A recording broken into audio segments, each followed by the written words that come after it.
বাংলাদেশে একজন মাত্র হিরো আছে যিনি ইন্টারন্যাশনালি বাংলাদেশের মুভিকে রিপ্রেজেন্ট করতে পারে বা আন্তর্জাতিক যে প্ল্যাটফর্ম আছে সেখানে নিয়ে যেতে পারে, সেটা হলো মেগাস্টার শাকিব খান। আরে ভাই, এটা আমার কথা না, এই যে আপুটি বলতেছে, আপনারা ওনার মুখ থেকেই শুনেন উনি কি বলতেছে আমাদের মেগাস্টার শাকিব খানকে নিয়ে। বাংলাদেশে যদি একজনই ইন্টারন্যাশনাল প্ল্যাটফর্মকে রিপ্রেজেন্ট করতে পারবে বর্তমানে শাকিব খান।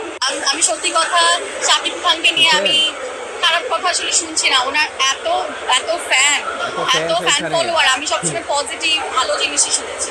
তো আমি ওনাকে নিয়ে খারাপ তো তারাই বলবে, ওই যে again, উনি টপে, তো ওনাকে নামানোর জন্য তো সবাই ট্রাই করবে, বাট এখনো তো ওনাকে কেউ বিট করতে পারে মানে না। যারা খারাপ খারাপ বলবে শাকিব খানকে নিয়ে, তারা আসলে শাকিব খানকে মানে শাকিব হ্যাটার যারা আছে কি, যারা শাকিব খানকে পছন্দ করে না, তারা নামানোর চেষ্টা করবে। কিন্তু বাংলাদেশের মাত্র বর্তমানে একজনই হিরো আছে যিনি হলেন শাকিব খান, এবং তিনিই একমাত্র পারেন আমাদের বাংলাদেশের মুভিকে আন্তর্জাতিক বাজারে পরিচিতি করিয়ে দিতে বা আন্তর্জাতিক বাজার পর্যন্ত নিয়ে যেতে। একমাত্র গ্লোবাল সুপারস্টার হতে পারে বা মেগাস্টার হতে পারে আমাদের বাংলাদেশের শাকিব খান। শাকিব খানের ধারে কাছেও বর্তমানে কেউ নেই, সেটা আমরা সবাই জানি, এটা বিশ্বাস করতেই হবে। এবং গ্লোবালি বলি, ইন্টারন্যাশনালি বলি বা বাংলাদেশের ভিতর বলি, সব জায়গার মধ্যে শুধু শাকিব খান আর শাকিব খান।